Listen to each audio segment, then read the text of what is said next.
Hey, good afternoon. Eric here.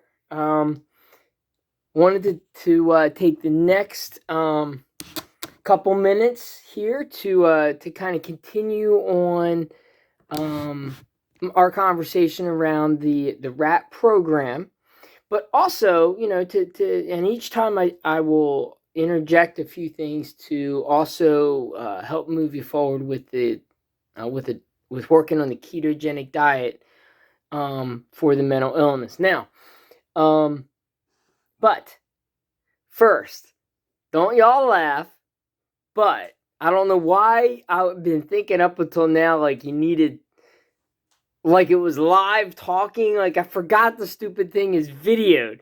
So I was thinking yesterday, maybe should I give a couple days on the, yesterday's video, which was about coming up with some wellness tools. And I thought, you're such an idiot. These things are recorded.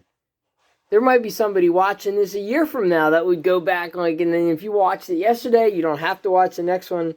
Anyhow, I was confused on the whole real time kind of thing. So this video is following the one on the continuing with the wrap. Specifically, I just wanted to touch on the next step with that. So, the previous one yesterday had to do with wellness tools.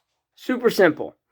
And it's going to connect very nicely with the next step, which is diversionary strategies. Okay, so, but what are some things, just to recap on the wellness tools? These are things that you would do. You want to kind of create a schedule of your life and of your tools and the things that if you do every day that help keep you strong. And I thought, well, I'll go down a list of things that I do, but they're just examples, okay? Because what works for you is what works for you. And ultimately, that's what matters. These are just examples. And I mentioned a few times, I love Jimmy Buffett. By the way, this hat I bought at his restaurant, Margaritaville. Yeah. Anyway, and I couldn't find my other one. Not sure what my cat did with it, but it's not where I thought I put it. My ball cap. So I grabbed this one. But, so what are some things you can do every day? I literally have a schedule, not with a time on it, not like it's 7 o'clock and it's 7:15 and 8, although that wouldn't be the worst thing to do either. But I don't do that.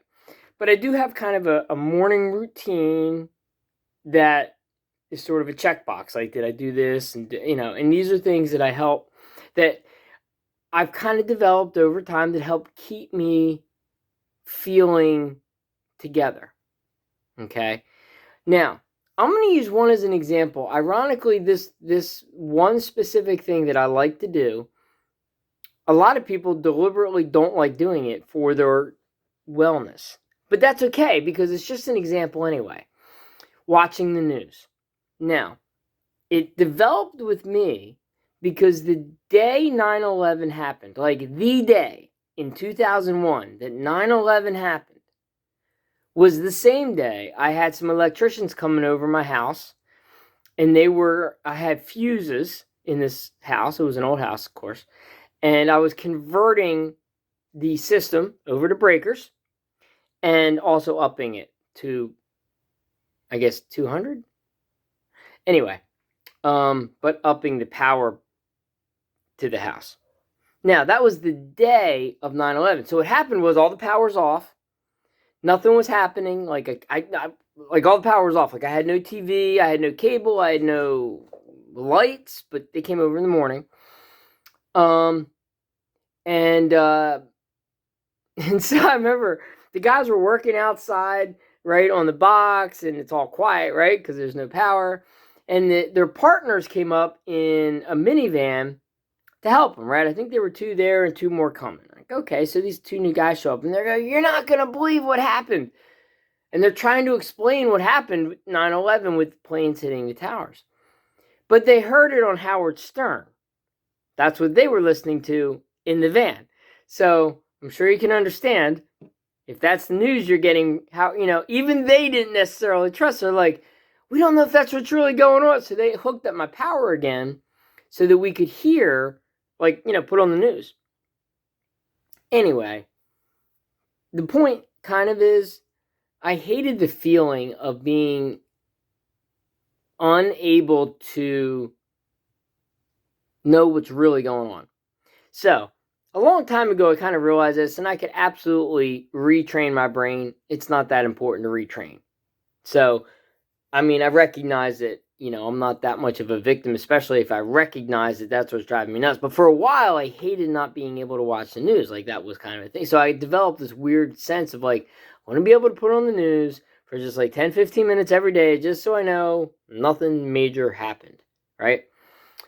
It's a wellness tool in a weird way, because it makes me feel better just to know nothing is happening. I know a lot of people try and avoid the news. I thought it might be a good example, because this is absolutely the idea of what works for you is what works for you. That's all that matters. Okay?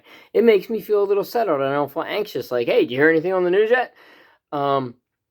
So that's just an example. Wellness tools. But these are things you want to do. You want to try and come up with a list of things that, you sort of can do every day. Now, what are some obvious ones? Obvious ones would probably be initially making sure you're staying on your medications, right? I am working on getting off of the medications, but the way to do that is through a healthy, basically just a healthy diet. Okay, I mean, to simplify it all down, it's that. Now, hopefully, the diet is going to, basically sort of restart healthy cells and clean them up, and that's what we're moving toward. But I would tell you here, we're talking about feeling good today, in the next 24 hours, tomorrow, the next 24 hours, and moving forward. You can't get healthy if you're in the hospital, right? You can't get healthy if you're in jail. So we got to, you start where you start, right? You got to bloom where you're planted, as an old mentor used to say. So you bloom where you're planted. So right now, stay whatever meds you're supposed to take, stay on them for the moment. Okay, so that's part of your wellness tools. And if it's input like the news or music or listening to the Bible or whatever, just so come up with those handful of things that you can do as wellness tools. These are things that you'll do every day. The idea is every day, that you will do them every day. Okay, coffee. So coffee, in a completely different example, but for similar reasons, is a wellness tool. Now, why is it a wellness tool? Because it's an upper. I have some ADHD, and uppers make you feel better. It's counterintuitive, but so coffee helps me feel better because of that. All right, I even had a doctor tell me once, just as a side, ad lib or whatever, that in the old days, like Little House on the Prairie kind of days, doctors would give some coffee to kids to see if they're ADHD, because if they gave them the coffee and they settled down a little, that was kind of the clue. So coffee helps me feel just, helps my brain go, ADHD, you're like boom, boom, boom, boom, and coffee helps you go boom. So anyhow, daily things. That's what the wellness tools are. They're daily things that you will do with a little bit of a routine so that you can kind of maintain that comfortable, healthy mindset. All right. Now, what's the next step? To come up with diversionary strategies. Diversionary strategies. So, you're doing well. Things are going great. Been a couple days, then you trip. Just like walking down the street and everything seems great and the walk's going good. You see where you're going. You see the store you're heading to, right? Or the restaurant you're walking to, and then you trip and it knocks you all off center.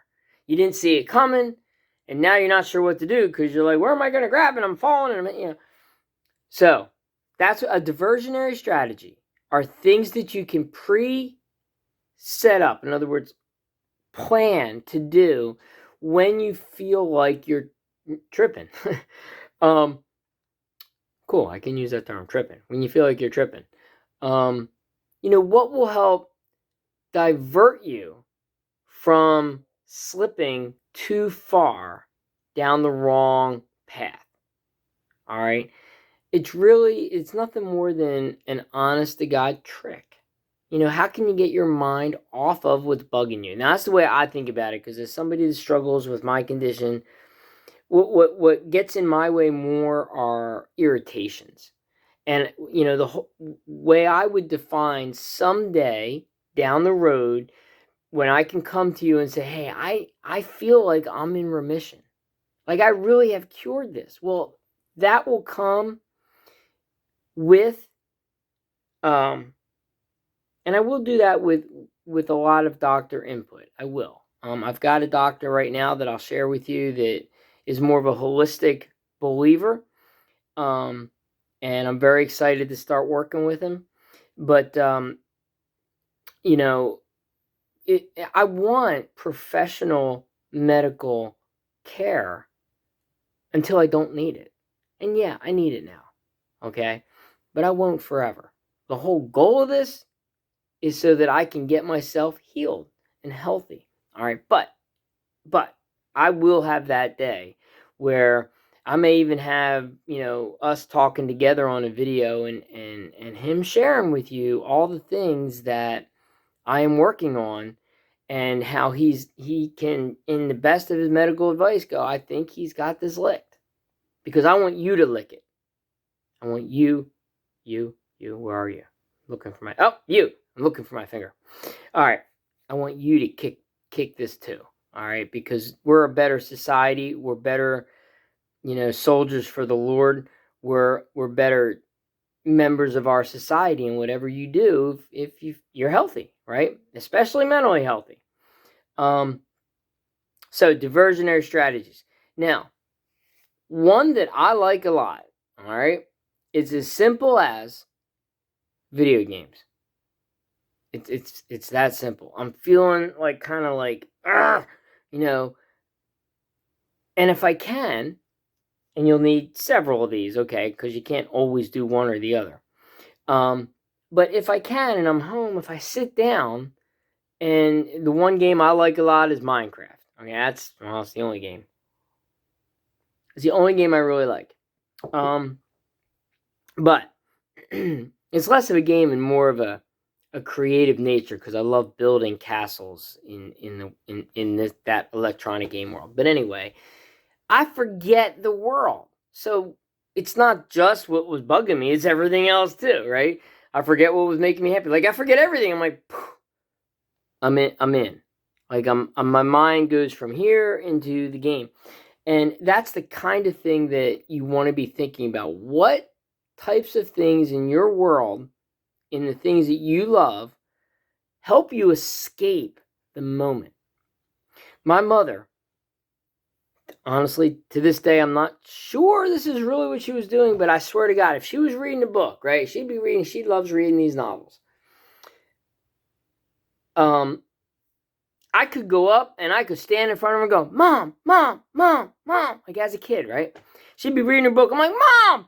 And she'd be like reading her book, and I'd be like, you want to slap her? Like, yo, wake the hell up. But she was so zoned in to her story that she didn't recognize the rest of the world. Okay, now, I hope that's what it was, and she wasn't just avoiding her son, right? But I've been told other people that love reading and really get into the books that they read is a lot like that. They just kind of fall asleep into the world. Not fall asleep. They kind of get into this, into that world. And that's the kind of thing I'm referring to. That's the kind of diversionary tactic that I'm suggesting, but that the RAP plan is suggesting that you identify. Try to identify a handful of them. Reading a book with my mother is just an obvious example, because she could not even see the house could be burning down around her and she wouldn't know it. I'm a lot like that with the stupid video game. I get on it, I can play, I'm building castles, and I get dreaming about, okay, let's build a turret here and, whatever. And I got to build a little farm out here so that if one of the stupid zombies kills me, I can go get more food. And it helps me forget about whatever is going on in the rest of the world. And by virtue of that, whatever was bugging me, I forget about. Okay? I don't have a lot of them. Okay? The more you have, the better. So if you can have 4 or 5, awesome. I really only have a couple. All right? The video game is the biggest one. It's the easiest and simplest, and I love it, and so I can do it. Changing your environment is something I've heard a lot of people recommend that helps. So, for example, just like, let's say you're all upset and you're mad, everything's going wrong, and you're in your living room. Could you go out and take a walk? Just walk down the street. It's maybe a combination of lots of things, the little bit of exercise, the fresh air, the sunlight, and maybe just changing where you're at, leaving that room. Any of those, these are the kinds of ideas that are diversionary strategies, okay? Come up with some strategies that once you can identify, I'm not doing well, I tripped. But I recognize that I tripped, and I just don't want to fall further, right? When you have that capacity to recognize that you've tripped, but that's all it is. It's not a big deal. You just need to get yourself back up. These are the ways to get yourself back up on your feet. Okay? That's the message for today. So with RAP, just to summarize, there's 5 overriding core principles. All right? Hope, personal responsibility, education, self-advocacy, circle of support. Okay, there's 5 things. Now, the first thing to work on, I kind of think of them as chapters. It's just not a book. So, but the first chapter, we'll call them chapters. First chapter in RAP is the wellness toolbox. Okay, wellness tools. So talked on that. And then the second chapter is coming up with some diversionary strategies that you can implement when and if you trip.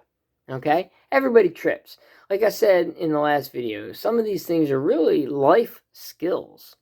They are more applicable possibly with people that struggle like I do. Okay? Because you might tend to need them more. But they're needed for everybody. It's one reason why I personally kind of like this program, because they're sort of like I said, like strategies for everybody. All right, now I'm gonna stop there, and then I want to just touch on some things with the ketogenic diet, because the ketogenic diet is a way that has been recognized in terms of case studies over the past 30 years to have actually helped people cure mental illnesses. So, how is that possible? It's possible because mental illness is really just a biological problem. Okay, the word mental in that title, like mental illness, makes people think, well, you're just like stupid or retarded or you're not thinking right. Well, you're not thinking right.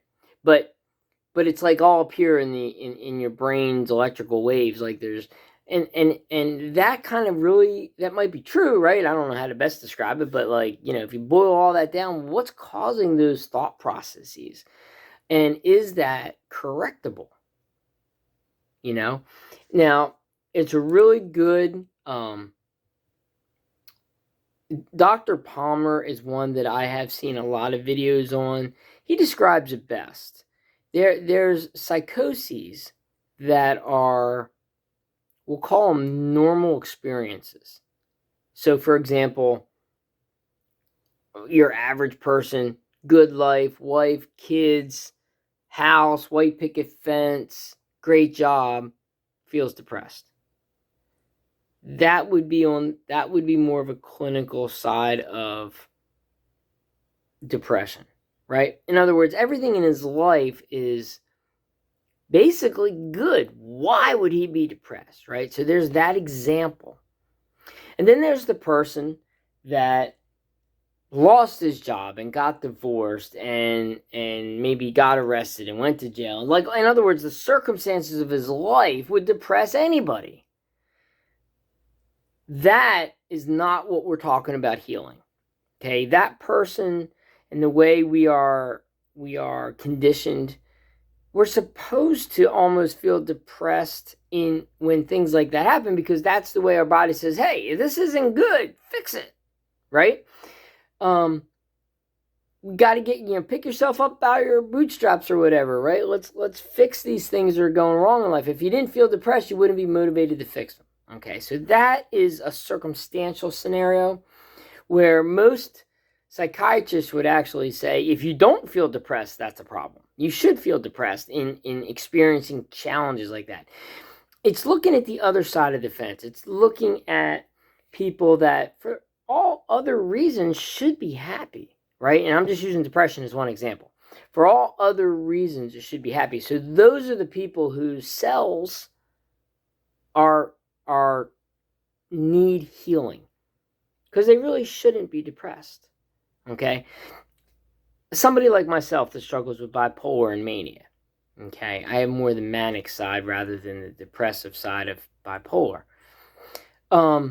So a way to relate that example would be something like, maybe I'll like fly off the handle and get really upset at something. Well, there are some somethings everybody would get upset about. Okay, if you didn't get upset with them, then there's something wrong with you, right? Then there's me. Okay, then there's me who might get upset at things that most other people go, Eric, like, it's not that big of a deal, and so that's in the same type of example. That's where it's more of a clinical challenge, because I shouldn't be getting mad, I shouldn't be getting upset, or I shouldn't be getting manic over those things that cause that. I should be able to think outside the box, which is usually my personal clue. I generally have an ability to think outside the box in most scenarios. So when I really feel like that has gone away and I have more of a tunnel vision perspective, and it's like my way or the highway, like it's not going right and it needs to go this way, and this is what's bothering me. That's one of those clues for me that I need a diversionary strategy, because I'm not picking up on other options that I could implement. I'm not thinking outside the box like I should. So I do it all the time. I recognize it and I pull back and I go, you okay? I need to be smarter about that, right? All right. Now, okay, so what I'm talking about healing, that's what I wanted to get around to saying. We're talking about using the diet to heal. The healing side of mental illnesses is in the conditions where it wouldn't really make sense looking in from the outside. Okay? They've got a great life, but they're depressed. Or that just was not a big deal, Eric. You shouldn't have gotten that upset, right? Or you shouldn't be that, over excited, or your imagination is going way off the handle, or just, but just the things that I'm just trying to make sure I define the difference. Just because you're having a bad day doesn't mean you're having a mental illness. Okay. So, all right. But that's what we're talking about curing. We're talking about the people that have those types of scenarios where they shouldn't really feel that way. And they should have better control over their feelings in the moment. It doesn't make sense. And that's really what we're getting at mental illnesses and what we're talking about trying to heal. And the ketogenic diet has been known, with lots of case studies over the last 25, 30 years, to have actually helped people cure that. The cells that are causing those misfirings, that are making you feel ways you shouldn't feel, are getting healed. Okay, making you think things. Yes, sometimes it's making you think things that you shouldn't think. You know,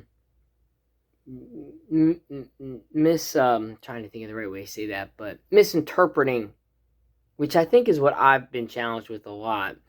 I misread situations, misread, people and their feelings, and I wasn't able to properly analyze what was going on around me, and that caused me to make poor decisions.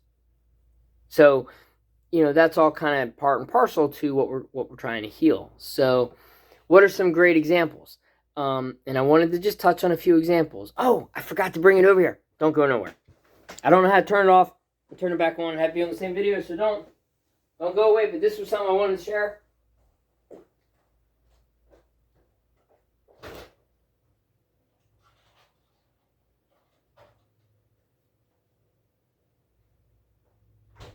What I'm going to try and do are 2 product demonstrations.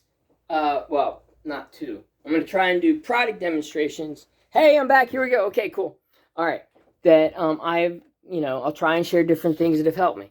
So these Star-Kissed, if you can see that, these things are like a sandwich amount of tuna fish. So if you like tuna fish, okay, then this packet it's like a sandwich without the bread, like just to eat it, And I don't know if I can try. These things are only okay. So the information, right? You want to look all in the back over this kind of area, where you want to look for the stuff that will help you with your diet. But remember, our goal is 50, roughly 50. Carbs per day, right? That's kind of the goal. And this particular product, I suck, so maybe one day that'll heal it also. But these things are, 5. No, hold on, bear with me. 3. They're 3 grams. 3 grams. Remember, it's hard for me to show you, but I just wanted to, it's in this area over here.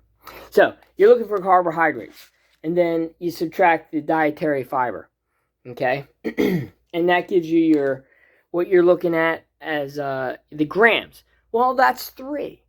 This whole thing is 3.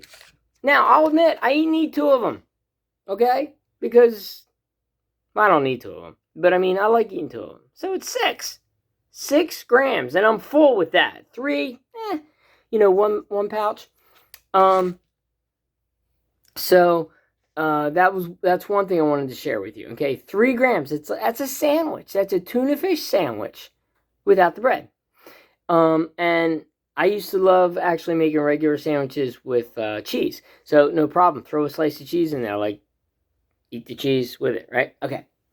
The other thing is, I'm not going to put my eyes on the gram. This is just heavy whipping cream, okay? The reason I'm showing you this is with a diet of low carbs, they also want you to actually increase fat. Good fat, but fat. So heavy whipping cream adds extra flavor to my coffee, okay? Also really good for eggs, scrambled eggs. So it's just, obviously you don't put a whole lot, a little bit in the coffee and a little bit in the eggs and, as you scramble them. But as opposed to using milk, right? So they're just my 2 examples I wanted to share with you that I've been using pretty much from the start. So, all right, listen, my friends, I'm really excited about moving forward. I'm super, super excited. Every day is just a little bit better. I had that setback a couple weeks ago. And if I have another one, I'll let you know. But we're moving forward, and I'm feeling really good about moving forward. I've been feeling really strong, emotionally, mentally. And I'll tell you, I also give I owe so much to God. I'm not going to hide from that. We're talking about your body and biology and science and the diet helping you think better and feel better, right? That's what getting our, rid of mental illness will do for you. But I thank God for just knowing, well, really for the doctors that have gone before us, that have brought it to this point where it's even something we know to try. I mean, how great is that? I'm thankful for I have so many blessings in life, and my children are my family. I just talked with a great friend. He's a youth pastor. Well, was a youth pastor, but he was an awesome youth pastor, and my children loved him. And I can't tell you how great it felt. I should have burned that bridge. Like, in other words, I did all the wrong things. And I'm thankful to God that that bridge wasn't completely burnt. Some of the boards are still nailed in somehow. So, I plan on buying a whole bunch of brand new wood and building that bridge back stronger. And that's a message out to you, bud. But I'm thankful for all those things in my life and things I feel for the first time in my life. Honest, like not like today, but like I really feel like there's a brighter future. I had given up on that a little bit, and that's a toxic way to think with everything in life, and that hurts everything. Everything from your relationships to, I mean, and that's one reason why I'm so excited about bringing this to you, because there is a brighter future. And maybe I didn't believe in it either, but it's coming. It's coming. I'm excited it's coming. And I want that for you too. So, y'all have an awesome day. I love the comments that I get, and I get a lot of personal, for those of you who reach out to me personally, because I get a ton of them, calls and emails and texts. Man, feel free to put that stuff here too, because I want others to see that. I'm already out public, like on this. I mean, I'm already out like public about it, so you don't need to be private. Throw it in there, if you want, because there's some people I know that watch this that are probably afraid, and that's okay to sort of raise their hand just yet. And they need to know that if everyone who watched this knew the support that I get from family and friends and even past clients, which I'm really grateful for, because we are going to make the world a much brighter future. So, all right, y'all have an